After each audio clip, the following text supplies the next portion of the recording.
Police ವಾರ ವಿಶೇಷ ಕಾರ್ಯಕ್ರಮ ಸ್ವಾಗತ ಚರ್ಚೆ ಮಾಡ್ತಾ ಇದ್ದೀವಿ. ADGP ರವೀಂದ್ರನಾಥ್ ಹೇಳ್ತಾ ಇದ್ದಾರೆ, ನನಗೆ ಕೆಲಸನೇ ಬೇಡ, ಸರ್ಕಾರ ನನ್ನ ರಾಜೀನಾಮೆ ಪತ್ರವನ್ನು ಕೇಂದ್ರಕ್ಕೆ ಕಳಿಸಲಿ, ನನಗೆ ಈಗ ಉದ್ಯೋಗ ಬೇಡ. ಆದರೆ ಅವ್ರ ಪತ್ನಿ ಹೇಳ್ತಾ ಇದ್ದಾರೆ, ಈಗಾಗಿರೋ ಅನ್ಯಾಯವನ್ನು ಸರಿಪಡಿಸ್ಕೊಳ್ಳಿಕ್ಕೆ ಕೆಲಸದಲ್ಲಿ ಇರಲೇಬೇಕು ಅನ್ನೋಂಥದ್ದು. ಹೋಮ್ ಮಿನಿಸ್ಟರ್ವನ್ನು ನಾಳೆ ರವೀಂದ್ರನಾಥ್ ಭೇಟಿ ಮಾಡಬೇಕಾ ಮಾಡಬಾರ್ದು ಅನ್ನೋಂಥದ್ದು ಅವರ ಹೋಮ್ ಮಿನಿಸ್ಟರ್ ಭೇಟಿ ಮಾಡಿ ನಾನು ಚರ್ಚೆ ಮಾಡಿ ಹೇಳ್ತೀನಿ ಅಂತ ಹೇಳ್ತಿದ್ದಾರೆ. ಆದರೆ ಈಗ ರವೀಂದ್ರನಾಥ್ ಪರವಾಗಿ ಏನು KSRPಯ ಪೊಲೀಸರು ಇವತ್ತು ರಾಜ್ಯಾದ್ಯಂತ ಬೀದಿಗಿಳಿದು ಅವ್ರ ಬೆಂಬಲಕ್ಕೆ ನಿಂತಿದ್ದಾರೆ. ನಮ್ಮ ಜೊತೆಗೆ ಈಗ ಒಬ್ಬರು KSRPಯ ಪೊಲೀಸ್ ಕಾನ್ಸ್ಟೇಬಲ್ ಇದ್ದಾರೆ, ಅವ್ರ ಹೆಸರು ಹೇಳಕ್ಕೆ ಇಷ್ಟಪಡ್ತಲ್ಲ, ತಾವು ಮಾತಾಡ್ಬೋದು ರವೀಂದ್ರನಾಥ್ ಜೊತೆ ಅವರಿಗೆ. ಸರ್ ನಮಸ್ಕಾರ. ಸರ್ ನಮಸ್ಕಾರ ಸರ್, ನಾನು KSRP ಕಾನ್ಸ್ಟೇಬಲ್ ಸರ್. ಹೇಳಪ್ಪ, ಮಾತಾಡಿ ಸರ್. ನಿಮ್ಗೆ ಆಗಿದ್ದು ಭಾಳ ಅನ್ಯಾಯ ಇದು. ದಯವಿಟ್ಟು ನಮ್ಮಿಂದ ಎಷ್ಟು ಹೆಲ್ಪ್ ಆಗುತ್ತೆ ಅಷ್ಟು ಮಾಡ್ತೀವಿ. ಬಟ್ ಇದನ್ನ ಈ ಸರ್ಕಾರ ಅರ್ಥ ಮಾಡ್ಕೋಬೇಕು. ಯಾಕಂದ್ರೆ ಎಷ್ಟು ಇದಿದೆ ಅನ್ನೋದು ನಿಮಗ್ ಗೊತ್ತಿದೆ ಸ್ವಲ್ಪ ಸದ್ಯದ ಮಟ್ಟಿಗೆ, ಅವ್ರಿಗೇನೂ ಗೊತ್ತಿಲ್ಲ. ಈಗ ಗೌರ್ಮೆಂಟ್ ಏನಿದೆ ಅದನ್ನ ಫಸ್ಟ್ ಈಗ AK ಜಾರ್ಜ್ ಅವರು ಮಾತಾಡಿದ್ರು ಅದನ್ನ ನೋಡ್ತಾ ಇದೀವಿ ನಾವು.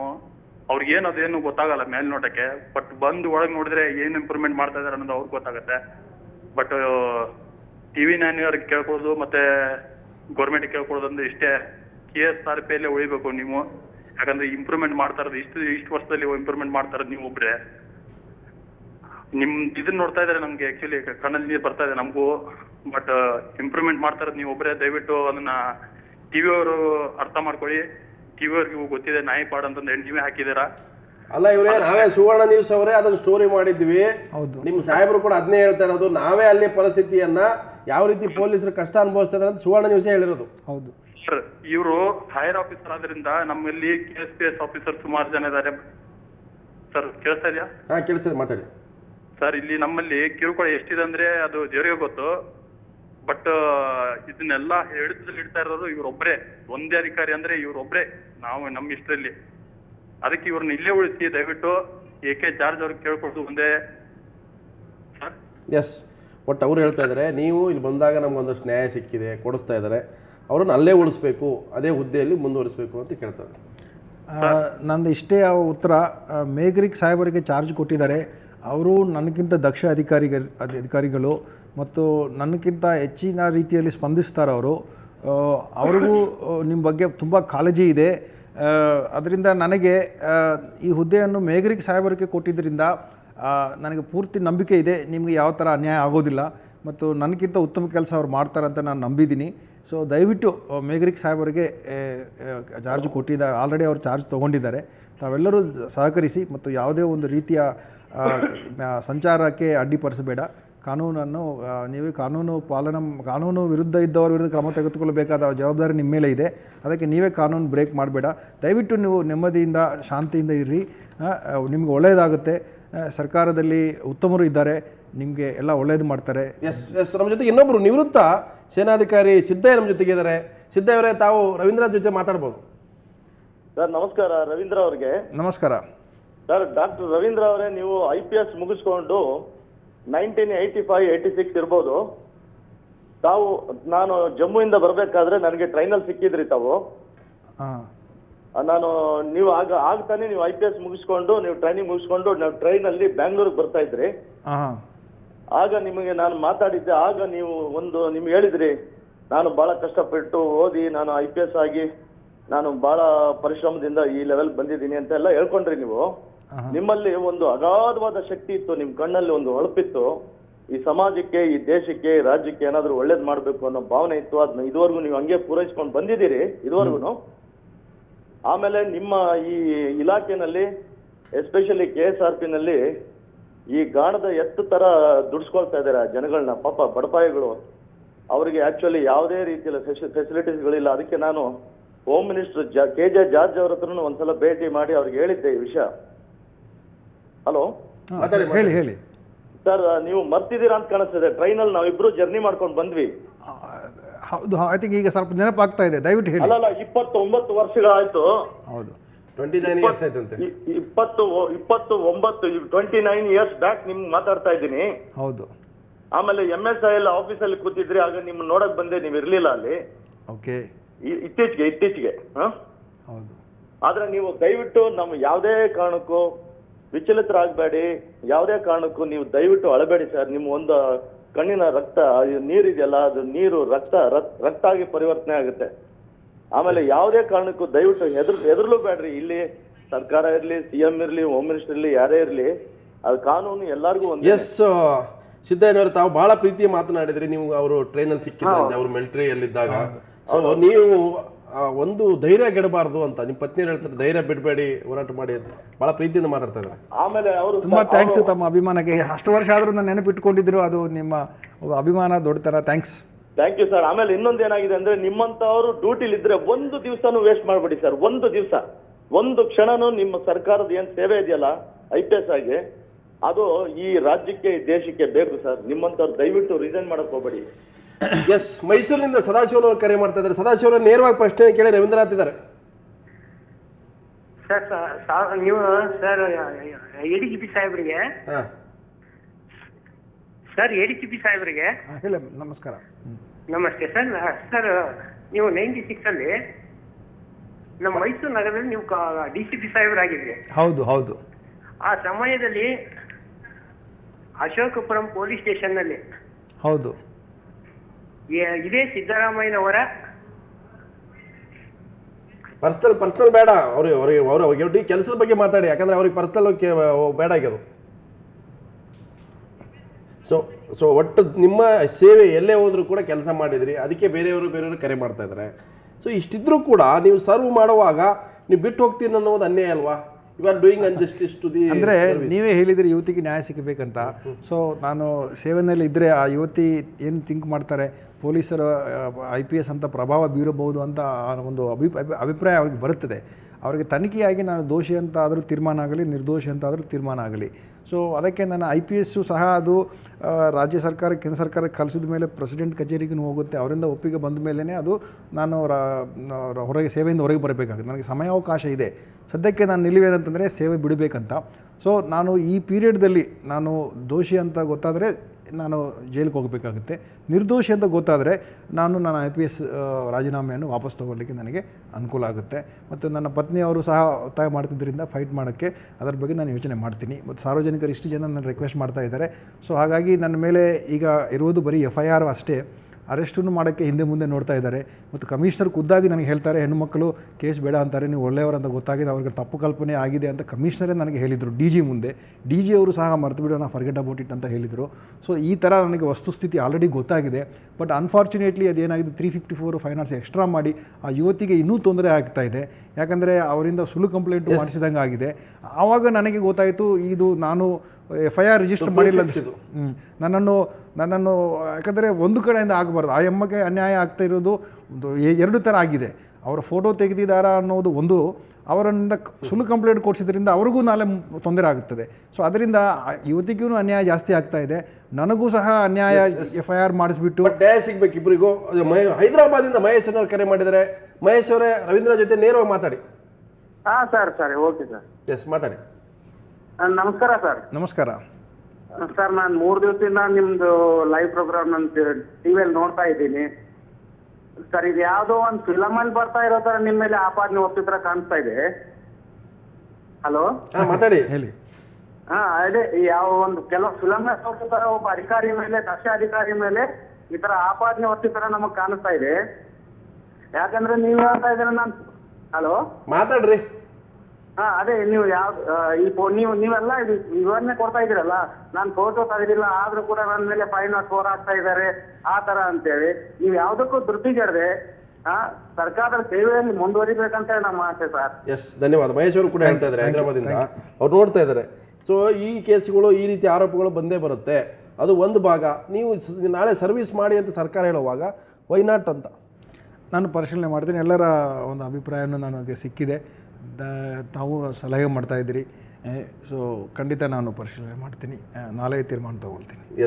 ಎಸ್ ಒಂದು ಕೊನೆಗೆ ಏನಾಗುತ್ತೆ ಅಂದರೆ, ಕೇವಲ ರವೀಂದ್ರನಾಥ್ ಅಷ್ಟೇ ಅಲ್ಲ, ನಿಮ್ಮ ಕೆಳ ಹಂತದ ಅಧಿಕಾರಿಗಳು ಕೂಡ ಈ ರೀತಿ ಫೇಸ್ ಮಾಡ್ತಾ ಇರೋದಂತ ಕಾನ್ಸಿಕ್ವೆನ್ಸಸ್ ಫೇಸ್ ಮಾಡ್ತಾ ಇರ್ತಾರೆ.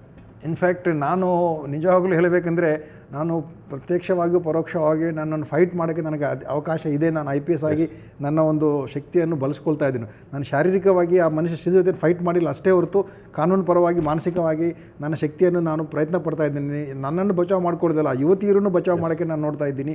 ಮತ್ತು ನಮ್ಮ ಕೆಳಗಧಿಕಾರಿಗಳಿಗೂ ನಾನು ಬಚಾವ್ ಮಾಡೋಕ್ಕೆ ನೋಡ್ತಾ ಇದ್ದೀನಿ. ಮೇಲಧಿಕಾರಿಗಳಿಗೂ ಯಾರಾದ್ಕರ ವಿರುದ್ಧ ಕಂಪ್ಲೇಂಟ್ ಕೊಟ್ಟಿದ್ದು ಮತ್ತು ಅವರ ವಿರುದ್ಧನೂ ಅದನ್ನು ಅವರು ನನ್ನ ಮೇಲೆ 354 506 ಹಾಕಿದ ಮೇಲೆ ನಾನು ಅವ್ರ ಮೇಲೆ ಕಂಪ್ಲೇಂಟ್ ಕೊಟ್ಟಿದ್ದೀನಿ ಹೊರತು ಮೊದಲೇನು ನಾನು ಅವ್ರ ವಿರುದ್ಧನೂ ಮಾತಾಡಿಲ್ಲ. ಇದೆಲ್ಲ ನನ್ನ ಉದ್ದೇಶ ಇಷ್ಟೇ. ಯಾರಿಗೂ ತೊಂದರೆ ಕೊಡೋದು ನನ್ನ ಉದ್ದೇಶ ಇಲ್ಲ. ನಂದು ಒಂದೇ ಒಂದು ಬೈಕ್ ಏನಂತಂದರೆ ನನ್ನಿಂದ ಯಾರಿಗಾದರೂ ಒಳ್ಳೆಯದಾಗಬೇಕು ಹೊರತು ಕೆಟ್ಟದಾಗಬಾರ್ದು ಅನ್ನೋದೇ ನನ್ನ ಮೊದಲಿಂದ ನನ್ನ ಒಂದು ಗುರಿ. ಮತ್ತು ನನ್ನ ಮೇಲೆ ಆಪಾದ ಬಂದಿದ್ದರಿಂದ ರಾಜೀನಾಮೆ ಮಾಡಬೇಕಂತಿತ್ತು. ನನಗೆ ಈಗ ಅನಿಸ್ತಾ ಇದೆ ನಿಜವಾಗಲೂ ನಾನು ತಮ್ಮ ಜೊತೆ ಹೇಳಬೇಕಾಗಿದ್ದು, ಈ ಪೊಲೀಸ್ ಇಲಾಖೆ ನಲ್ಲಿ ಮೊದಲು ಇದ್ದಂಥ ಶಿಸ್ತು, ಮೊದಲು ಇದ್ದಂಥ ಒಂದು ಕಾರ್ಯ ತತ್ಪರತೆ ಬರ್ತಾ ಯಾಕೋ ನನಗೆ ಅದು ಇಂಪ್ರೂವ್ ಆಗೋ ಬದಲಾಗಿ ಸಮಸ್ಯೆಗಳು ಉತ್ಪನ್ನ ಆಗ್ತಾಯಿದೆ. ಒಬ್ಬ ಸಬ್ ಇನ್ಸ್ಪೆಕ್ಟ್ರು ತೀರ್ಮಾನ ತೊಗೊಂಡು ಬಿಡ್ತಾರೆ ಒಬ್ಬ IPS ಆಫೀಸರ್ ಮೇಲೆ ಅಂದರೆ ಈ ಬೆಳವಣಿಗೆ ಬಹಳ ಒಂದು ಆತಂಕಕಾರಿ ಬೆಳವಣಿಗೆ. ಸೊ ನನಗೆ ಈ ಪರಿಸ್ಥಿತಿಯಲ್ಲಿ ಏನು ಅನಿಸ್ತದೆ ಅಂದರೆ, ವೈದ್ಯಕೀಯ ಸೇವೆಯಲ್ಲಿ ನಾನು PG diploma in hospital administration ಅಂತ 2005ನಲ್ಲಿ MS ರಾಮಯ್ಯದಿಂದ ಮಾಡಿದ್ದೀನಿ. ನಾನು ಯಾಕೋ SP DCP ಎಲ್ಲ ಆದಮೇಲೆ ಗೊತ್ತಾಗಿದೆ ನನಗೆ ಪೊಲೀಸ್ ಇಲಾಖೆಯಲ್ಲಿ ದಿನ ಕಷ್ಟಗಳು ಜಾಸ್ತಿ ಆಗ್ತಾಯಿದೆ. ಕೆಳಗಿನವ್ರು ನೀವು ಹೇಳ್ತಾ ಇದ್ದೀರಿ, ಅವರಂತೂ ಫೇಸ್ ಮಾಡೋಕ್ಕೆ ಆಗೋದೇ ಇಲ್ಲ. ಪಾಪ ಅವರು ಸತ್ತು ಹೋಗ್ತಾ ಇದ್ದಾರೆ. KSRPನಲ್ಲಿ ನಾನು ನಿಜವಾಗಿ ಹೇಳ್ತೀನಿ, ನಾನು ಚಾರ್ಜ್ ತೊಗೊಂಡಿದ್ದೆ ಈ 4 ತಿಂಗಳಲ್ಲಿ ನೋಡ್ತಾ ಇದ್ದೀರಿ, 15 ತಿಂಗಳು 17 ಜನ ಸತ್ತಿದ್ದಾರೆ. ನಾನು ಸ್ಟ್ಯಾಟಿಸ್ಟಿಕ್ಸ್ ನೋಡಿದ್ದೀನಿ. ಸುಸೈಡ್ ಮಾಡ್ಕೊಂಡ್ರೆ ಅಲ್ಲ ಈ ಥರ ಅಲ್ಲ, ಅದರಲ್ಲಿ ಕಾಯಿಲೆ ಕಾಂಪ್ಲಿಕೇಶನ್ ಹತ್ತಿದ್ದವರು ಇದ್ದಾರೆ, 2 ಜನ ಆಕ್ಸಿಡೆಂಟಲ್ಲಿ ಸತ್ತಿದ್ದಾರೆ, 2 ಜನ ಸುಸೈಡ್ ಮಾಡ್ಕೊಂಡಿದ್ದಾರೆ. ಸೊ ಎಲ್ಲ ಸಮಸ್ಯೆಗಳಿವೆ. ಇನ್ಫ್ಯಾಕ್ಟ್ ನಿಜವಾಗ್ಲೂ ಹೇಳಬೇಕಂದ್ರೆ ನನಗೆ ಇರುವ ಒಂದು ಅವಕಾಶದಿಂದ ನಾನು ಧೈರ್ಯವಾಗಿ ಬದುಕ್ತಾ ಇದ್ದೀನಿ, ಫೇಸ್ ಮಾಡ್ತಾ ಇದ್ದೀನಿ. ನನಗೆ ಅಷ್ಟು ಕೆಪಾಸಿಟಿ ಇದೆ. ಬಟ್ ಕೆಳಗಿನವ್ರಿಗೆ ಆ ಕೆಪಾಸಿಟಿ ಇಲ್ಲ. ಅವರು ಸಣ್ಣ ಸಮಸ್ಯೆಗಳಿಗೆ ಸಾಲ ಮಾಡಿಬಿಟ್ಟು ತೀರಿಸದೆ ಒಬ್ಬ ಮನುಷ್ಯ ಮೊನ್ನೆ ತರ್ಡ್ಬಿಡೋದನ್ನು KSRPನಲ್ಲಿ ಸೂಸೈಡ್ ಮಾಡ್ಕೊಂಡಿದ್ದಾನೆ. ಇನ್ನೊಬ್ಬರು ಪಾಪ ಕಾನ್ಸ್ಟೇಬಲ್ ANFನಲ್ಲಿ ಅವರು ಗನ್ ತೊಗೊಂಡು ಅವ್ರು ಸೂಸೈಡ್ ಮಾಡ್ಕೊಂಡಿದ್ದಾರೆ. ಅವರಿಗೆ ಮಾನಸಿಕವಾಗಿ ಒಳ್ಳೆಯ ಹುಡುಗ, ಅವನ ಜೀವನ ಅಷ್ಟೊಂದು ಟಾರ್ಚರ್ ಇದೆ. ಟಾರ್ಚರ್ ಅಂದರೆ ಅವರಿಗೆ ಯಾವ ಥರ ಗೈಡೆನ್ಸ್ ಇಲ್ಲ, ಅವರಿಗೆ ಸಮಸ್ಯೆ ಬಂದಾಗ ಯಾರಿಗೆ ಹೇಳಬೇಕಂತಿಲ್ಲ, ಅವ್ರ ಸಮಸ್ಯೆಗಳು ಫೇಸ್ ಮಾಡೋಕ್ಕಾಗ್ತಾ ಇಲ್ಲ, ಸುಸೈಡ್ ಮಾಡ್ಕೊಳ್ತಾ ಇದ್ದಾರೆ. ಕಾಯಿಲೆಗಳು ಬಂದಾಗ ಆಸ್ಪತ್ರೆಯಲ್ಲಿ ಅವರಿಗೆ ಸರಿಯಾದ ಟ್ರೀಟ್ಮೆಂಟ್ ಸಿಗ್ತಾ ಇಲ್ಲ. ಆರೋಗ್ಯ ಭಾಗ್ಯ ಸ್ಕೀಮ್ ಇದ್ದರೂ ಅವರು ದುಡ್ಡು ಜಾಸ್ತಿ ಕೇಳ್ತಾರೆ, ಇವರಿಗೆ ಪ್ರಾಬ್ಲಮ್ ಇರ್ತದೆ. ಡಯಾಬಿಟೀಸ್ ಅಂತ ರೋಗಗಳಲ್ಲಿ ಎಷ್ಟೋ ಜನ ಚೆನ್ನಾಗಿ ಬದುಕ್ತಾ ಇದ್ದಾರೆ, ಇವರ ಕಾಂಪ್ಲಿಕೇಶನ್ ಆದ ಕೂಡಲೇ ಸತ್ತು ಹೋಗ್ತಾ ಇದ್ದಾರೆ. ಸೊ ಬಹಳಷ್ಟು ಸಮಸ್ಯೆಗಳಿವೆ. ಕೆಳಗಿನವರು ಅವ್ರಿಗೂ ಅವ್ರ ಮಕ್ಕಳಿಗೂ ಎಜುಕೇಷನು ಮದುವೆ ಮಾಡೋದು ಬಹಳ ಕಷ್ಟದ ಇದೆ. ಆದರೂ ಸರ್ಕಾರದವರಂತೂ ಎಲ್ಲ ಫೆಸಿಲಿಟಿಗಳು ಕೊಡ್ತಾ ಇದ್ದಾರೆ. ನಂದೊಂದೇ ಇದೇನು ಮಾಡ್ತಾ ಇದ್ದೀನಿ ಅಂದರೆ, ಸರ್ಕಾರಕ್ಕೆ ಕೊಟ್ಟರೆ ಫಸ್ಟ್ ಫೆಸಿಲಿಟಿ ಅವ್ರಿಗೆ ಸಿಗಬೇಕು ಅನ್ನೋದು ನಂದು ಅದು ರೀಚ್ ಆಗೋದು. ಅದನ್ನು ನಾನು ಮಾಡಿಸ್ತಾ ಇದ್ದೀನಿ. ಅದಕ್ಕೂ ಸಹ ನನಗೆ ಸ್ವಲ್ಪ ತೊಂದರೆ ಆಗ್ತಾ ಇದೆ. ನಮಗೆ ಬಳ್ಳಾರಿಯಿಂದ ಡಾಕ್ಟರ್ ಪೂಜಾರನ್ನು ಕರೆ ಮಾಡಿದ್ದಾರೆ. ಪೂಜಾರವರೇ, ಇವರು ಡಾಕ್ಟ್ರು ಕೂಡ ಮತ್ತೆ IPS ಅಧಿಕಾರಿ ಕೂಡ, ಈಗ ಯಾವ್ದು ಚಾಯ್ಸ್ ಮಾಡ್ಕೋಬೇಕು ನಿಮ್ಮ ಪ್ರಕಾರ? ಸರ್ ನಮಸ್ಕಾರ. ನಮಸ್ಕಾರ, ಹೇಳಿ. ರವೀಂದ್ರನಾಥ್ ಸರ್ ಅವರೇ ನಮಸ್ಕಾರ. ನಾನು ಮೊದಲು ನಿಮ್ಮ ಧೈರ್ಯಕ್ಕೆ ನಾನು ಬಹಳಷ್ಟು ಮೆಚ್ಚುಗೆಯನ್ನು ವ್ಯಕ್ತಪಡಿಸ್ತಾ ಇದ್ದೀನಿ. ನಿಜವಾಗಿಯೂ ನಿಮ್ಮಲ್ಲಿ ಇರ್ತಕ್ಕಂಥ ಧೈರ್ಯನ ಪ್ರತಿಯೊಬ್ಬ ಆಫೀಸರ್ಸು ಮೆಚ್ಕೊಳ್ಬೇಕು ಮತ್ತು ಅವ್ರು ಅದನ್ನ ಅಡಾಪ್ಟ್ ಮಾಡ್ಕೊಳ್ಬೇಕು. ನಾವು ಸರ್ಕಾರದ ಸೇವಕರಂದ್ರೆ ಗುಲಾಮರಲ್ಲ, ನಾವು ಜನರಿಗೆ ಸೇವೆ ಮಾಡ್ತಕ್ಕಂಥವ್ರು. ಸರ್ಕಾರ ಕೆಲವರು ಏನ್ ತಿಳ್ಕೊಂಡಿದ್ದಾರೆ ಅಂದ್ರೆ ನಮ್ಮನ್ನ ಗುಲಾಮರು ಅಂತ ತಿಳ್ಕೊತಾರೆ. We are not a slavers, we are the servants to the public. ಹೌದು. ಈಗ ತಾನೇ ನಾನು KJ ಜಾರ್ಜ್ ಅವ್ರ ಹೇಳಿದ ಒಂದು ಮಾತನ್ನು ನಾನು ನಿಮಗೆ ನೆನಪಿಸ್ಬೇಕಂತ ಇಷ್ಟಪಡ್ತೀನಿ. ನಾನೊಬ್ಬ ಕಾನೂನಿನ ಅಥವಾ ಗೃಹ ಇಲಾಖೆ ಮಂತ್ರಿ ಅಂತ ಹೇಳ್ತಾರೆ. ಅದು ಇಂಡೈರೆಕ್ಟ್ ಏನ್ ತೋರಿಸ್ತದಂದ್ರೆ ನಾನೊಬ್ಬ ಮಂತ್ರಿ, ಆ ದೃಷ್ಟಿಯಲ್ಲಿ ನಾಳೆ ಬಂದು ನನ್ ಕಾಣ್ರಿ ಅಂತಾರೆ ಹೊರ. ನೀವು 3 ದಿವಸದಿಂದ ಹಳ್ಳು ತೋಡ್ಕೊಳ್ತಾ ಇದ್ರಿ, ನನ್ನ ಮೇಲೆ ಒಂದು ಕೇಸ್ ಮಾಡಿ ನನ್ನ ಅರೆಸ್ಟ್ ಮಾಡ್ರಿ ಅಂತ. ಅದಕ್ಕೆ ಬೆಲೆ ಕೊಡ್ತಾ ಇಲ್ಲ ಅವ್ರು. ಸರ್ಕಾರ ಸತ್ಯವಾಗಿ ನಡ್ಕೊಳ್ತದೆ ಅಂದ್ರೆ ಮೊದಲು ಕಾನೂನಿನ ಪ್ರಕಾರ ನಡ್ಕೊಳ್ಳಿ. ಕರೆಕ್ಟ್. ಕಾನೂನನ್ನು ಬಿಟ್ಟು ಸರ್ಕಾರ ಇಲ್ಲ, ನೀವು ಇಲ್ಲ, ನಾನು ಇಲ್ಲ. ಕರೆಕ್ಟ್. ಆ ದೃಷ್ಟಿಯಿಂದ ಮೊದಲು ನಿಮಗೆ ಕಾನೂನಿನ ಪ್ರಕಾರ ಏನ್ ಮಾಡ್ಬೇಕು ಮಾಡ್ಲಿ. ಕರೆಕ್ಟ್. ನಿಮ್ ಜೊತೆ ಕೂಡಿಸ್ಕೊಂಡು ಮಾತಾಡ್ತೀವಿ ಅಂತಾರೆ, ಆ ಮಾತಾಡ್ತಕ್ಕಂಥ ಸೌಜನ್ಯನಾದ್ರೂ ಕೂಡ ಸರ್ಕಾರ ಮತ್ತು ಆ ಮಂತ್ರಿಗಳು ಇಬ್ರು ಕೂಡ ಬೆಳೆಸ್ಕೊಳ್ಬೇಕು. ನೀವು ಒಬ್ರು ಮಾದರಿ ಈಗ ಎಲ್ಲ ಆಫೀಸರ್ಸ್ಗಳಿಗೆ. ನನ್ನ ವಿನಂತಿ, ಲಕ್ಷ್ಮಣ ಹುಗಾರ್ ಅವರೇ, ನಿಮಗೂ ಕೂಡ ನಾನು ನನ್ನ ವಿನಂತಿಯನ್ನ ಸಲ್ಲಿಸ್ತಾ ಇದ್ದೇನೆ. ಇದು ಇವ್ರೊಬ್ಬರ ತಪ್ಪಲ್ಲ, ಇವ್ರೊಬ್ಬರ ಮೇಲೆ ಬಂದಿರೋ ಆರೋಪ ಅಲ್ಲ. ನಾನು ಅದನ್ನೇ ಹೇಳ್ತಾ ಇರೋದು ಡಾಕ್ಟರ್ ಪೂಜಾರಿ ಅವರೇ, ನೀವು ತಪ್ಪಾಗಿದೆ, ನಿಮಗೂ ಶಿಕ್ಷೆ ಆಗಲಿ, ಅಯೋತಿ ನ್ಯಾಯ ಸಿಗ್ಬೇಕಲ್ವಾ? ಅದನ್ನೇ ಹೇಳ್ತಾರೋದು, ಚರ್ಚೆ ಆಗ್ತಾ ಇರೋದು. ಈ ಸರ್ಕಾರ ಹೇಳ್ತದೆ ಮಹಿಳೆಯರ ಬಗ್ಗೆ ಗೌರವ ಇಟ್ಕೊಳ್ಬೇಕು, ಅವರಿಗೆ ಕಾನೂನಿನ ಪ್ರಕಾರ ನ್ಯಾಯ ಸಿಗ್ಬೇಕು ಅಂತಾರೆ. ಇವ್ರೀಗ ನಮ್ಮ ರವೀಂದ್ರನಾಥ್ ಅವ್ರು ಮಾತಾಡ್ತಕ್ಕಂಥದ್ದೇನು ಅದೇ ತಾನೇ? ಒಂದ್ ವೇಳೆ ಮಹಿಳೆಯರಿಗೆ ಗೌರವ ಕೊಡ್ತಕ್ಕಂತ ಸರ್ಕಾರ ಇದಾಗಿದ್ರೆ ನಾನು ಕೂಡ ರವೀಂದ್ರನಾಥ್ ಅವ್ರ ಪರವಾಗಿನೇ ಮಾತಾಡ್ತೀನಿ. ಅವ್ರ ಮೊದಲು ಅರೆಸ್ಟ್ ಮಾಡಿ. ಎಸ್ ಎಸ್ ಎಸ್ ಎಸ್ ಅವರು ಅದನ್ನೇ ಕೇಳ್ತಾ ಇದ್ದಾರೆ. ಡಾಕ್ಟರ್ ಪೂಜಾರಿ ಅವರೇ ಧನ್ಯವಾದ. ತುಮಕೂರಿನಿಂದ ವಿಜಯ್ ಪ್ರಕಾಶ್ ಅವರು ಕರೆ ಮಾಡಿದ್ದಾರೆ. ವಿಜಯ್ ಪ್ರಕಾಶ್ ಅವರೇ, ನೇರವಾಗಿ ತಮ್ಮ ಪ್ರಶ್ನೆಯನ್ನು ಕೇಳಿ ಅಭಿಪ್ರಾಯವನ್ನು ಹೇಳಿ.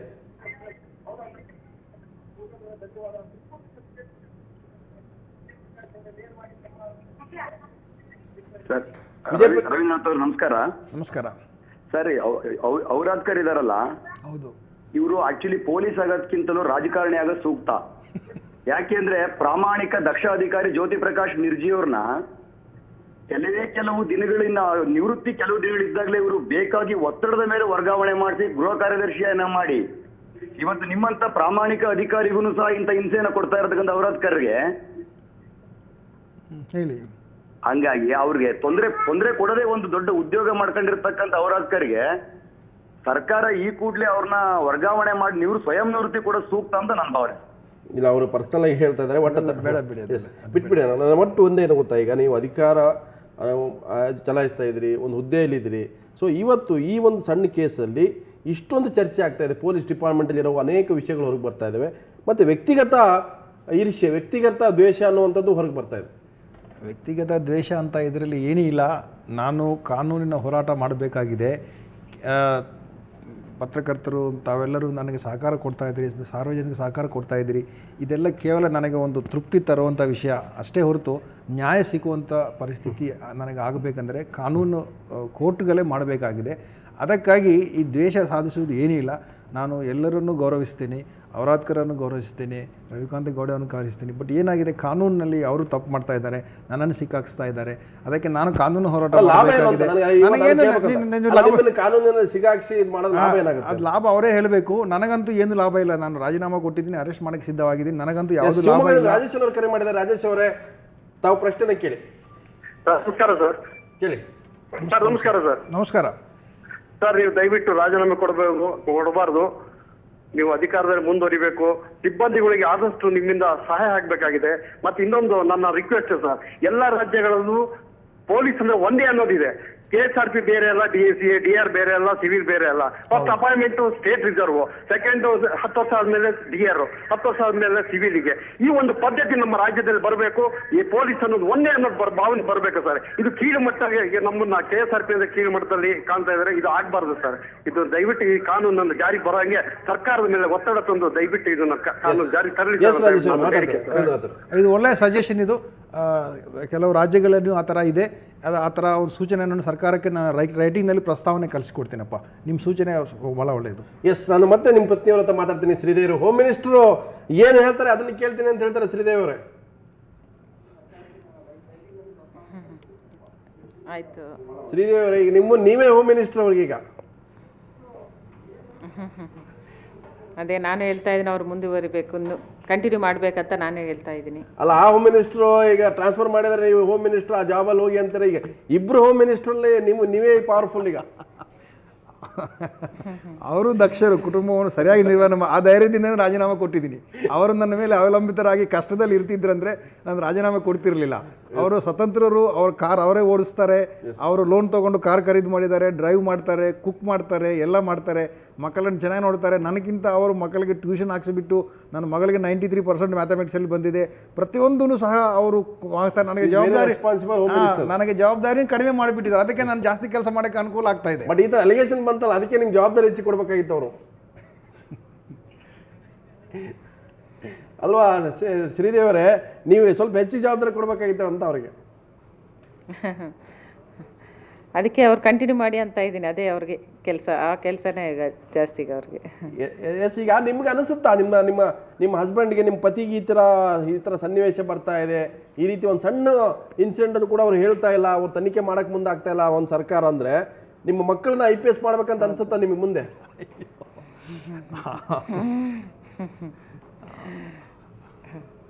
ನೋಡೋಣ ಮುಂದೆ ಏನಾಗುತ್ತೋ.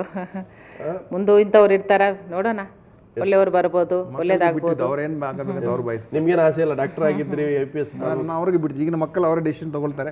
ಎಲ್ಲ ಅವಕಾಶಗಳು ಕೊಡ್ತೀವಿ, ಯಾವುದು ಇಷ್ಟಪಟ್ಟರೆ ಅದ್ರಲ್ಲಿ ಹೋಗಲಿ. ಬಟ್ ಒಂದೇನಾಗುತ್ತೆ ಅಂದರೆ, ಸಾಮಾಜಿಕವಾಗಿ ನೀವು ಎಷ್ಟೇ ಒಳ್ಳೆಯವರಿದ್ರು ಈ ರೀತಿ ಒಂದು ಪ್ರಕರಣ ಬಂದರೆ, ಸೊ ನಿಮ್ಮ ನೋಡುವಂಥ ಫ್ಯಾಮಿಲಿ, ನಿಮ್ಮ ಫ್ರೆಂಡ್ಸು, ಸೊಸೈಟಿ ತುಂಬ ತಪ್ಪಾಗಿ ಹೋಗುತ್ತಲ್ಲ. ಅದೇ ಈಗ ನನ್ನ ಫ್ರೆಂಡ್ಸ್ IPSನಲ್ಲಿ ಎಲ್ಲರಿಗೂ ಗೊತ್ತಾಗಿದೆ. ಅವ್ರು ನನಗೆ ಏನು ಸಜೆಷನ್ ಮಾಡಿ, ನಮ್ಮ IPS ಕೋಲಿಗೆ ಎಷ್ಟೋ ಜನ ಏನು ಹೇಳಿದ್ದಾರೆ, ನೋಡಪ್ಪ ನಿಮ್ಮ ಮೇಲೆ ಹ್ಯೂಮನ್ ರೈಟ್ ವೈಲೇಷನ್ ಆಗಿದೆ, you approach chairman human rights commission ಅಂತ ಹೇಳಿದ್ದಾರೆ ನನಗೆ. ಸೊ ಎಷ್ಟೋ ಕಾನೂನಿನ ಮಾರ್ಗಗಳು ನನ್ನ ಬ್ಯಾಚ್ಮೇಟ್ಸು, ನನ್ನ ಫ್ರೆಂಡ್ಸು, ಹಿತೈಷಿಗಳು ಪೊಲೀಸ್ನಲ್ಲಿ ಎಲ್ಲ ಹೇಳಿದ್ದಾರೆ. ಬಟ್ ನನಗೆ ಯಾಕೋ ಅನಿಸುತ್ತೋ ನಾನು ಡಿಫೆನ್ಸ್ ಇರಬಾರ್ದು. ನಾನು ಏನು ತಪ್ಪು ಮಾಡಿಲ್ಲ ಅಂದಮೇಲೆ ನನ್ನ ಮನಸ್ಸಿಗೆ ಗೊತ್ತಾದ ಮೇಲೆ, ಮತ್ತು ಆ ಹೆಣ್ಮಕ್ಳಿಗೂ ಮನವರಿಕೆ ಆಗಿದೆ. ಇದು ಬೇರೆಯವರು ಸಿಕ್ಕಾಕ್ಸ್ತಾ ಇದ್ದಾರೆ, ಅವ್ರಿಗೂ ಸಿಕ್ಕಾಕ್ಸಿದ್ದಾರೆ. ಇದರಲ್ಲಿ ಏನಾಗಿದೆ, ಈ ದೇಶದಲ್ಲಿ ಮಹಿಳೆಯರು ಯಾವ ವರ್ಗದವರಾದರೂ ಶೋಷಣೆಗೆ ಒಳಗಾಗ್ತಾ ಇದ್ದಾರೆ, ಬಡವರ್ಗದಿಂದ ಬಂದಂಥ ನಮ್ಮವರು ಸಹ ಸಿಕ್ಕಾಗ್ತಾ ಇದ್ದಾರೆ. ಇದು ಅದೇ ಕೇಸು, ಮಹಿಳೆಯರು ಆ ಕಡೆ, ನಾನು ಈ ಕಡೆ, ಇಬ್ಬರನ್ನು ಬೇರೆಯವರು ಉಪಯೋಗಿಸ್ಕೊಂಡು ಇಬ್ಬರನ್ನು ಶಿಕ್ಷೆ ಆಗ್ತಿರೋದು ಹೆಣ್ಮಕ್ಳಿಗೆ. ನನಗೆ ಮಾಡಿಸ್ತಿರೋರು, ಆಟ ಆಡಿಸ್ತಿರೋರು ಚೆನ್ನಾಗಿದ್ದಾರೆ. ಇದು ನನ್ನ ಅಭಿಪ್ರಾಯ. ಸೊ ಮಹಿಳೆಯನ್ನು ಬಲಿ ಮಾಡಿದ್ದಾರೆ, ನಿಮ್ಮನ್ನು ಬಲಿ ಮಾಡಿದ್ದಾರೆ. ನನ್ನ ತೇಜೋವಧ ಮಾಡಿಬಿಟ್ಟಿದ್ದಾರೆ. ಮತ್ತು ಮಹಿಳೆಯರ ಮೇಲೆ ಅವರಿಂದ ಕಂಪ್ಲೇಂಟ್ ತೊಗೊಂಡು ಅವರು ಕೋರ್ಟಿಗೆ ತಿರುಗಾಡೋಂಗೆ ಮಾಡಿದ್ದಾರೆ. ಆ ಎಮ್ಮ ಫೋಟೋಗಳು ಅನ್ನೋದ್ರ ಬಗ್ಗೆ ಅವರು ಕೇಸ್ ಕೊಟ್ಟು ಅದರ ಬಗ್ಗೆ ಅವ್ರು ಸ್ಟ್ಯಾಂಡ್ ಮಾಡ್ಕೋಬೋದು. ಅವರು ನನ್ನ ಮೈ ಮುಟ್ಟಿದ್ರೆ ಅಂತ ನಾನು ಕೋರ್ಟ್ನಲ್ಲಿ ಆ ಎಮ್ಮ ಹೇಳಬೇಕಂದ್ರೆ ಆ ಎಮ್ಮಗೆ ಎಷ್ಟು ನೋವಾಗ್ತದೆ. ಲೈಕ್ ಫೋಟೋ ಇದೇ ಪ್ರೊಡ್ಯೂಸ್ ಮಾಡಿ ಸ್ಟ್ಯಾಂಡ್ ಮಾಡ್ಬೋದು ಅಂತಂದರೆ ಫೋಟೋ ಇದೆ ಅಂತ ಆಗುತ್ತೆ ಮೊಬೈಲಲ್ಲಿ. ಫೋಟೋ ಇದೆ ಅಂತ ಇದ್ರೂ ಫೋಟೋ ಬಗ್ಗೆ ಅವರು ಫೈಟ್ ಮಾಡ್ಬೋದು. ನನ್ನ ಮೊಬೈಲ್ ಅವ್ರ ಕಸ್ಟಡಿನಲ್ಲಿದೆ. ಈವ್ನಿಂಗ್ ತನಕ ಅವ್ರ ಕಸ್ಟಡಿನಲ್ಲೇ ಇತ್ತು. ಆ ಪ್ರೈವೇಟ್ ವ್ಯಕ್ತಿ ಶ್ರೀಧರ್ ಕಸ್ಟಡಿ, ಹೆಣ್ಮಕ್ಳ ಕಸ್ಟಡಿನೆಲ್ಲ. ಆಮೇಲೆ ಪೊಲೀಸ್ ಕಸ್ಟಡಿಗೆ ಹೋಗಿದೆ, FIR ನಂತರ ರಿಜಿಸ್ಟರ್ ಆಗಿದೆ. ಸೊ ಹಾಗಾಗಿ ಅದರ ಬಗ್ಗೆ ನ್ಯಾಯ ಸಿಗ್ತದೆ. ಸೊ ಆ ಫೋಟೋ ಬಗ್ಗೆ FIR ರಿಜಿಸ್ಟರ್ ಮಾಡಿದರೆ ತಪ್ಪಿರಲಿಲ್ಲ. ಬಟ್ 354 ಮತ್ತು 506 FIR ಮಾಡಿ ಆ ಎಮ್ಮ ಹೇಗೆ ಅದನ್ನು ಸ್ಟ್ಯಾಂಡ್ ಮಾಡ್ತದೆ? 506 ಇಸ್ ಡಿಫ್ರೆಂಟ್. ನೀವು ಹೇಳೋ ಪ್ರಕಾರ ಅವ್ರು ಆಮೇಲೆ ಹಾಕಿದ್ದು ಫಿಕ್ಸ್ ಮಾಡ್ತೀನಿ ಅಂತ ಹೇಳಿದ್ರು, ಮೊದಲೇ ಹಾಕಿದ್ದಾರೆ ಅಂತೇಳಿ. ಸೊ ಫೋಟೋ ಇದೆ ಅಂತ ಅನ್ನೋದಾದರೆ ಅದು ನೀವು ಫೋಟೋ ತೆಗೆದಂತ ಆಗುತ್ತಲ್ಲ. ಅಲ್ಲ, ಫೋಟೋ ನನ್ನ ಕೈಯಿಂದ ಅವ್ರು ಕಸ್ಕೊಂಡಿದ್ದ ಮೇಲೆ ಅವ್ರು ತನಿಖೆಯಲ್ಲಿ ಪ್ರೂವ್ ಮಾಡಲಿ. ನಾನು ತಗೊಂಡು CCTV ಅದರಲ್ಲಿ ಇದೆಯಲ್ಲ, ಇದರಲ್ಲಿ ಹೋಟೆಲಲ್ಲಿ ಆ CCTV ಫುಟೇಜ್ ನೋಡಲಿ. ಅವರು ನೋಡಿದ್ರೆ ಸ್ಪಷ್ಟವಾಗುತ್ತಲ್ಲ. ಫೋಟೋ ತೆಗೆದಾಗ ಟೈಮು ಗೊತ್ತಾಗುತ್ತೆ, ಫೋಟೋ ಬಂದಿದ್ದು ಡೀಟೇಲ್ಸ್ ಅಂತ ಬರ್ತದೆ. ಆ ಡೀಟೇಲ್ಸ್ನಲ್ಲಿ ಪ್ರೆಸ್ ಮಾಡಿದರೆ ಫೋಟೋ ಮೆಮೊರಿ ಎಷ್ಟು, ಫೋಟೋ ಯಾವ ಟೈಮ್ಗೆ ತೊಗೊಂಡಿದ್ದಾರೆ ಎಲ್ಲ ಸ್ಪಷ್ಟವಾಗಿ ಕಾಣ್ತದೆ. ತನಿಖೆಯಲ್ಲಿ ಗೊತ್ತಾಗಲಿ. ಅದರಲ್ಲೇನು ನಾನು ಅದಕ್ಕೆ ನಾನು ಹೇಳ್ತೇನೆ, ತನಿಖೆಗೆ ಒಳಪಡಿಸೋದೇನಂತಂದರೆ 2 ವಿಷಯಗಳು. ನನ್ನ ಸ್ಟೇಟ್ಮೆಂಟ್ ರೆಕಾರ್ಡ್ ಆಗುತ್ತೆ, ಹೆಣ್ಮಕ್ಳಿಗೂ ಏನಾಗುತ್ತೆ, ಅವ್ರಿಗೇನು ಭಯ ಇದೆ, ಅವ್ರ ಹತ್ರ ಸ್ಪಷ್ಟವಾಗಿ ಹೇಳಿದ್ದಾರೆ. FIR ತಡೆ ಯಾಕೆ ಆಗಿದೆ ಅಂದರೆ, ನಾನು IPS ಆಫೀಸರ್ ಅಂತ ಅವ್ರು ಹೆದರುಕೊಂಡು FIR ಲೇಟಾಗಿ ಅರ್ಜಿ ಮಾಡಿದ್ದಾರೆ. That is the reason they have given in the FIR. ಇವರು ದೊಡ್ಡ ಆಫೀಸರ್ ಅಂದ್ರೆ ನಾನು FIR ಮಾಡೋಕ್ಕೆ ಹೆದರಿಕೆ ಆಗಿದೆ. ಕಂಪ್ಲೇಂಟ್ ಹಂಗೆ ಹೇಳಿದ್ರೆ ಅಂತ ಕಮಿಷನರ್ ಹೇಳ್ತಾರೆ. ಅವರು ಜರ್ನಲಿಸ್ಟ್ ಆಗಿದ್ದರು ಅಂತ ಹೇಳ್ತಾರಲ್ಲ. ಅಲ್ಲ, ಅವ್ರು ಹೆದರ್ಕೊಂಡು FIR ಲೇಟ್ ಮಾಡಿದ್ರು ಅಂತಾರೆ. ಬೆಂಗಳೂರು ಮಿರರ್ ಹೇಳಿದ್ದಾರೆ FIR ರಿಜಿಸ್ಟರ್ ಆಗಿದೆ, ಇವ್ರನ್ನ ಅರೆಸ್ಟ್ ಮಾಡೋದು ತಡೆ ಯಾಕೆ ಆಗ್ತಂದರೆ ಇವರು IPS ಆಫೀಸರ್ ಅಂದರೆ ಅರೆಸ್ಟ್ ಮಾಡಲ್ಲ ಇವರಿಗೆ ಅಂದರೆ ಎಲ್ಲಕ್ಕೂ ನನ್ನ ಕಾರಣ IPS ಅನ್ನೋದೇ ಇವ್ರು ತೋರಿಸ್ತಾ ಇದ್ದಾರೆ. ಫೋಟೋ ತೆಗೆದಿದ್ದು ಒಂದು ಅಪರಾಧ. ನಾನು IPS ಆಗಿದ್ದರಿಂದನೇ FIR ಮಾಡೋಕ್ಕೆ ತಡೆ ಆಗ್ತಾ ಇದೆ. ನಾನು FIR ರಿಜಿಸ್ಟರ್ ಆದಮೇಲೂ ಅರೆಸ್ಟ್ ಮಾಡೋದು ತಡೆ ಆಗ್ತದೆ IPS ಆಗಂತೆಗೆ. ಅದಕ್ಕೆ ನಾನು IPSಗೆ ರಾಜೀನಾಮೆ ಕೊಟ್ಟಿದ್ದ ಮೇಲೆ ಅವರ ಮನೋಭಾವ ಸ್ಪಷ್ಟವಾಗುತ್ತದೆ, ನಾನು ಸಾಮಾನ್ಯ ಥರ ಆಗಿಬಿಡ್ತೀನಿ ಅಂತ. ಆವಾಗ ತನಿಖಾಧಿಕಾರಿಗೂ ಭಯ ಹೋಗಿಬಿಡ್ತದೆ, ಇವರು ಹೆಂಗೋ ರಾಜೀನಾಮೆ ಕೊಟ್ಟಿದ್ದಾರೆ, ನಾನು ತನಿಖೆ ಸರಿಯಾಗಿ ಮಾಡ್ತೀನಿ ಅಂತ. ಆವಾಗ CID ಆಗಲಿ ಯಾರೇ ಇರಲಿ ಅವರು ನನ್ನ ಬಗ್ಗೆ ಭಯಪಡೋ ಆಗುತ್ತಿಲ್ಲ, ಹೆಣ್ಣುಮಕ್ಕಳು ಭಯಪಡೋವಾಗುತ್ತಿಲ್ಲ. ಮತ್ತು ನನಗೆ ಏನು ನ್ಯಾಯ ಸಿಗ್ತದೆ ಅರೆಸ್ಟ್ ಮಾಡಿದ್ರೆ ಅಂದರೆ, ನನ್ನ ಸ್ಟೇಟ್ಮೆಂಟ್ ರೆಕಾರ್ಡ್ ಮಾಡಬೇಕಾಗುತ್ತೆ. ನಾನು ತಮಗೆ ಎಷ್ಟೇ ಹೇಳಿದ್ರು ಅದು ಸಾರ್ವಜನಿಕ ವಲಯ, ಕೋರ್ಟ್ಗೆ ಹೇಳಬೇಕು ನಾನು. ಶ್ರೀದೇವರೇ, ಈಗ ಒಂದು COD ತನಿಖೆ ಬೇಡ ಅಂತ ಹೇಳ್ತಾರೆ ರವೀಂದ್ರನಾಥ್ ಅವರು, CBI ಕೊಡಿ ಅಂತ ಹೇಳ್ತಿದ್ದಾರೆ. ಸೊ ಮೊದಲು ಕಮಿಷನರು ಅಂಡರಲ್ಲಿ ಮಾಡಿದ್ರೆ ಎಲ್ಲೊಂದು ಕಡೆ ಪ್ರಿಸಿಡಿ ಇದೆ, ನಮಗೇನೋ ಒಂದು ರೀತಿ ವೈಯಕ್ತಿಕವಾದ ಸಂಘರ್ಷ ಇದೆ, ಅದು ಕೂಡ ಬೇಡ ಅಂತೇಳಿ ಸರ್ಕಾರ COD ಒಪ್ಪಿಸಿದೆ. ಸೊ ನಿಮ್ಮ ಪ್ರಕಾರ COD ತನಿಖೆ ಆಗಬೇಕಾ, CBI ಆಗಬೇಕಾ? ಅದು ನನಗೆ ಗೊತ್ತಿಲ್ಲ, ಅದು ಅವರ ಇಷ್ಟ. ಬಟ್ ಒಂದು ಈ ನಿಮ್ಮ ಫ್ಯಾಮಿಲಿಗೆ ಎಲ್ಲೋ ಒಂದು ಕಡೆ ಒಂದು ಶಾಕ್ ಅನ್ಸಲ್ವಾ ಈ ರೀತಿಯ ಒಂದು ನ್ಯೂಸ್ ಕೇಳಿ? ಅದೇ ಬೇಜಾರಾಗ್ತಾ ಇದೆ. ಬೇಜಾರಾಗಿದೆ, ಖಂಡಿತ ಆಗಿದೆ. ಅದೇ ನಾನು ಹೇಳ್ತಾ ಇದ್ದೀನಿ, ಹೆಣ್ಮಕ್ಳು ನನಗೆ ಆಗಿದೆ. ಬಟ್ ಮಾಡಿದವರು ಯಾರು ಪೋಸ್ಟಿಂಗಲ್ಲಿ ಡಿಸೈಡ್ ಮಾಡ್ಕೊಳ್ತಾ ಇದ್ದಾರೆ ಯಾವ ಪೋಸ್ಟ್ ಯಾರಿಗೂ ಬೇಕಂತ. ಸೊ ಅವ್ರಿಗೂ ಸಮಸ್ಯೆ, ನನಗೂ ಸಮಸ್ಯೆ. ಬಿಕಾಸ್ ಅವರು ಕಾಣ್ತಾ ಇಲ್ಲ. ನನ್ನನ್ನು ನಾವು ಕರಿತಾ ಇದ್ರಿ, ನಾನು ಹೇಳ್ತಾ ಇದ್ದೀನಿ ಅಟ್ಲೀಸ್ಟ್ ನನ್ನ ಕೂಗು ಕೋರ್ಟ್ಗೆ ಹೋದರೆ ಭಾಳ ಸಂತೋಷ ಆಗ್ತಿತ್ತು ನನಗೆ.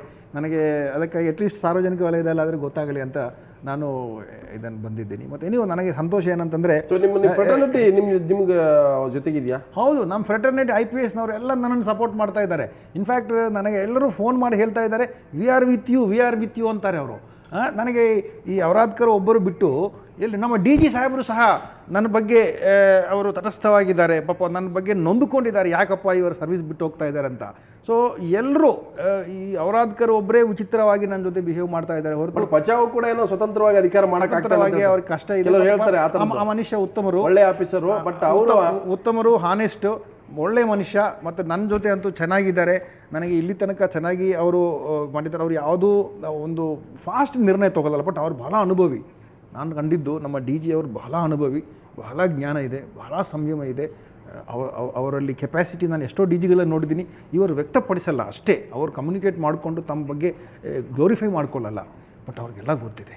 ಅವರು ಹಿಂದೇನೂ ಡಿ ಜಿ ಆಗಿದ್ದರು. ಅವರಲ್ಲಿ ಕೂತಿದ್ದರಿಂದ ಎಷ್ಟೋ ಜನಕ್ಕೆ ಧೈರ್ಯ ಇದೆ. ಈಗಲೂ ನನಗೆ ಧೈರ್ಯ ಇಷ್ಟು ಬಂದಿದೆ ಅಂದರೆ ಬಚಾವ್ ಸಾಹೇಬರು ಕೂತಿದ್ರು ಅಂತ ನನಗೆ ಧೈರ್ಯ ಇದೆ. ಇಲ್ಲದಿದ್ದರೆ ನನ್ನನ್ನು ಅಲ್ಲೆಲ್ಲೇ ಮುಗಿಸ್ಬಿಡೋರು. ಸೊ ಬೇರೆಯವರಾಗಿದ್ದರೆ ಸಮಸ್ಯೆ ಬೇರೆಯವ್ರು ಆಗಿದ್ದರೆ ನನಗೆ ಈ ಥರ ನಿಮ್ಮ ಮುಂದೆ ಮಾತಾಡೋಕ್ಕೆ ಅವಕಾಶನೂ ಕೊಡ್ತಿರ್ಲಿಲ್ಲ. ಬಚಾವ್ ಸಾಹೇಬರು ಡಿ ಜಿ ಆಗಿದ್ದರಿಂದ ನನಗೆ ಅಟ್ಲೀಸ್ಟ್ ಚೀಫ್ ಆಫೀಸ್ನಲ್ಲಿ ನನಗೆ ಆ ಸಾಹೇಬರು ನ್ಯೂಟ್ರಲ್ ಇದ್ದಾರೆ, ಇವರನ್ನು ಏನು ಮಾಡೋಕ್ಕಾಗಲ್ಲ ಅಂತ. ಎಸ್, ಒಂದು ವೇಳೆ ನೀವು ಹೇಗೂ ಕಂಟಿನ್ಯೂ ಮಾಡಬೇಕಂತ ನಿಮ್ಮ ಹೋಮ್ ಮಿನಿಸ್ಟರ್ ಹೇಳ್ತಾ ಇದ್ದಾರೆ, ನೀವು ಕೂಡ ಮಾತಾಡ್ತೀನಿ ಅಂತ ಹೇಳ್ತೀರಿ. ನೀವು ಅದನ್ನು ಬಿಡೋದೇ ಆದರೆ ಬಿಟ್ಟು ಡಾಕ್ಟರ್ ಮಾಡಿಕೊಂಡು ಎಲ್ಲಿರ್ತೀರಿ ಅಂತ? ಬೆಂಗಳೂರಲ್ಲೇ ಇರ್ತೀನಿ. ಯಾಕಂದರೆ ನಾನು MS ರಾಮಾಯಣದಿಂದ PG diploma hospital admission ಸರ್ಕಾರ ಪರ್ಮಿಷನ್ ತೊಗೊಂಡು ಮಾಡಿದ್ದೀನಿ. ಬೆಂಗಳೂರಲ್ಲಿ ಎಷ್ಟು ಆಸ್ಪತ್ರೆಗಳು ಬಂದಿವೆ. ಈಗ IT ಸೆಕ್ಟರ್ ಆದಮೇಲೆ ಮೆಡಿಕಲ್ ಸೆಕ್ಟ್ರಲ್ಲಿ ಜಾಸ್ತಿ ಒಂದು ಬೆಳವಣಿಗೆ ಆಗ್ತಾ ಇದೆ. ಸೊ ಇಷ್ಟು ವರ್ಷ 24 ವರ್ಷ ಪೊಲೀಸ್ ಇಲಾಖೆಯಲ್ಲಿ ನಾನು ಸೇವೆ ಮಾಡಿ ಭಾಳ ತೃಪ್ತಿ ಇದೆ. ASP SP DSP DCP Mysuru ಎಲ್ಲದರಲ್ಲಿಯೂ ನನಗೆ ಎಲ್ಲರ ಸಹಕಾರ ಸಿಕ್ಕಿದೆ. ಒಳ್ಳೆಯ ಕೆಲಸ ಮಾಡೋಕ್ಕೆ ಅವಕಾಶ ಸಿಕ್ಕಿದೆ. ನನಗೆ ಸಿಕ್ಕಬೇಕಾದ ಎಲ್ಲ ಗೌರವ ಸಿಕ್ಕಿದೆ. ನನಗೆ ಒಂದೇ ನೋವೇನಂತಂದರೆ ಈ ಹೆಣ್ಮಕ್ಳ ವಿಚಾರದಲ್ಲಿ ನನಗೆ ಸ್ವಲ್ಪ ತೇಜೋವಧ ಆಗಿದೆ. ಅದು ಸರಿಪಡಿಸ್ಕೊಂಡ್ರೆ ಇನ್ಫ್ಯಾಕ್ಟ್ ನನಗೆ ನಾನು ನಮ್ಮ ಅಧಿಕಾರಿಗಳಿಗೆ ಹೇಳ್ತಾ ಇದ್ದೀನಿ, ನೋಡಪ್ಪ ನಾನು DJ ಆಗಬೇಕಾಗಿಲ್ಲ, ಕಮಿಷನರ್ ಆಫ್ ಮೈಸೂರು ಬೆಂಗಳೂರು ಆಗಬೇಕಾಗಿಲ್ಲ. ಬಿಕಾಸ್ ನಾನು ಏನಾದರೂ ನೆಕ್ಸ್ಟ್ ಸೀನಿಯರಿಟಿ ಇದು ಮಾಡ್ತಾ ಇದ್ದೀರಾ? ಅದು ಏನಿಲ್ಲ, ನನಗೆ ಸಂತೋಷ ಆಗಿದೆ, ನನಗೆಲ್ಲ ಗೌರವ ಸಿಕ್ಕಿದೆ, ನನಗೇನು ಬೇಕಾಗಿಲ್ಲ ಅಂತ ನಾನು ಹೇಳ್ತಾ ಇದ್ದೀನಿ. ಸೊ ಹಾಗಾಗಿ ನನಗೆ ಏನು ಪೊಲೀಸ್ ಇಲಾಖೆಯಲ್ಲಿ ಇನ್ನೇನು ಮಾಡಬೇಕು ಅಂತಿಲ್ಲ. ಅವಕಾಶ ಕೊಟ್ಟರೆ ಮಾಡ್ತೀನಿ, ಇಲ್ಲದಿದ್ದರೆ ವೈದ್ಯರಾಗಿ ಮಾಡ್ತೀನಿ. ಅಷ್ಟೇ ನನ್ನ ಒಂದು ಗುರಿ. ತುಂಬ ರಿಜಿಟ್ ಆಗಿರ್ತಾರೆ ರವೀಂದ್ರನಾಥ್, ತುಂಬ ಸ್ಟ್ರಿಕ್ಟ್ ಆಗಿರ್ತಾರೆ, ಅದೇ ಅಪಾಯ ಆಗಿದೆ ಅಂತ. ಹೌದು, ನಾನು ನಿಯಮಗಳು ಬಂದಾಗ ಸ್ಟ್ರಿಕ್ಟ್ ಆಗಿರ್ತೀನಿ, ಬಟ್ ಮನುಷ್ಯ ಸ್ವಭಾವ ಮಾತ್ರ ಸಾಫ್ಟ್ ಆಗಿರ್ತೀನಿ. ಅದು ನಮ್ಮ ತಾಯಿ ಸ್ವಲ್ಪ ಮೃದು ಸ್ವಭಾವದವರು. ಅದು ಬಂದಿದೆ ನನಗೆ. ಕೋಪ ಬಂದರೆ ನಾನು ಕಂಟ್ರೋಲ್ ಮಾಡ್ತೀನಿ, ಸಂತೋಷ ಬಂದರೆ ನಗ್ತೀನಿ, ನೋವು ಬಂದರೆ ಅಳ್ತೀನಿ. ನೋವು ಬಂದರೆ ಯಾಕೆ ಅಳ್ತೀನಿ ಅಂದರೆ, ಡಾಕ್ಟ್ರಾಗಿ ನಾನು ತಿಳ್ಕೊಂಡಿದ್ದು ನೋವು ಬಂದರೆ ಅಲಿದ್ರೆ ನಮ್ಮ BP ಕಡಿಮೆ ಆಗುತ್ತೆ, ಅದರ್ವೈಸ್ BP ಜಾಸ್ತಿ ಆಗುತ್ತೆ. ನೀವು ಅಳಿದ್ರೆ ಅದೇ ಒಂಥರ ರಿಲ್ಯಾಕ್ಸೇಷನ್ ಟೆಕ್ನಿಕ್, ಅದು ನಮ್ಮ ಟೆನ್ಷನ್ ಕಡಿಮೆ ಆಗುತ್ತೆ. ಅದಕ್ಕಾಗಿ ಕುಡಿದು ಅಭ್ಯಾಸ ನನಗಿಲ್ಲ. ಸೊ ಈ ಸ್ವಭಾವವನ್ನು ನ್ಯಾಚುರಲ್ ಆಗಿ ಎಮೋಷನ್ಸನ್ನು ಔಟ್ಬರ್ಸ್ಟ್ ಮಾಡೋದೇ ಬೆಟ್ರು. ಕಂಟ್ರೋಲ್ ಮಾಡ್ಕೊಂಡಿರ್ತದೆ. ಡಾಕ್ಟರ್ಗಳಲ್ಲಿ ಹೇಳ್ತಾರೆ males will have more heart diseases because they suppress feelings ಅಂತ. ಅಲ್ಲ, ಈ ಹೆಣ್ಮಕ್ಳಿಗೆ ಬಂದಿದೆ ಹಾರ್ಟ್ ಡಿಸೀಸ್, ಕಡಿಮೆ ಆಗಿದೆ. ಅವ್ರ ಅಂತರ ಅಳ್ತಾರೆ. ಎಸ್ ರವೀಂದ್ರನಾಥ್ ಅವರೇ, ನಿಮಗೂ ನ್ಯಾಯ ಸಿಗಬೇಕು, ಆ ಯುವತಿಗೂ ನ್ಯಾಯ ಸಿಗಬೇಕು, ನಿಮ್ಮ ಹೆಂಡತಿಗೂ ನ್ಯಾಯ ಸಿಗಬೇಕು, ನಿಮ್ಮ ಮಗಳಿಗೆ ನ್ಯಾಯ ಸಿಗಬೇಕು. ಸೊ ನ್ಯಾಯ ಎಲ್ಲೋ ಒಂದು ಕಡೆ ಇರುತ್ತೆ, ಬಟ್ ಎಲ್ಲೋ ಒಂದು ಕಡೆ ಸತ್ಯ ಇದೆ, ಅದು ತನಿಖೆ ಆಗಬೇಕು. ನಿಮಗೆ ತಪ್ಪಾದರೆ ನೀವು ಶಿಕ್ಷೆ ಅನುಭವಿಸ್ಬೇಕು, ಬೇರೆಯವ್ರು ತಪ್ಪಾದ್ರೆ ಅವರು ಶಿಕ್ಷೆ ಅನುಭವಿಸ್ಬೇಕು. ಸೊ ಒಟ್ಟಾರೆ ಈ ಕಾನೂನಿನ ಪ್ರಕಾರ ಎಲ್ಲರೂ ಸಮಾನರು. ಇನ್ನು ಈ ನೆಲದ ಕಾನೂನಿನ ಪ್ರಕಾರ ತಪ್ಪಿದ ಶಿಕ್ಷೆ ಆಗಬೇಕು, ಮತ್ತು ಯಾರು ನಿರಪರಾಧ ಇದ್ದಾರೆ ಅವ್ರಿಗೆ ಶಿಕ್ಷೆ ಆಗಬಾರ್ದು. ಇದು ಇವತ್ತಿನ ವಿಶೇಷ ನೇರ ದಿಟ್ಟ ಜನಂತರ ಸುದ್ದಿಗೆ ನೋಡ್ತಾರೆ ಸುವರ್ಣ ನ್ಯೂಸ್.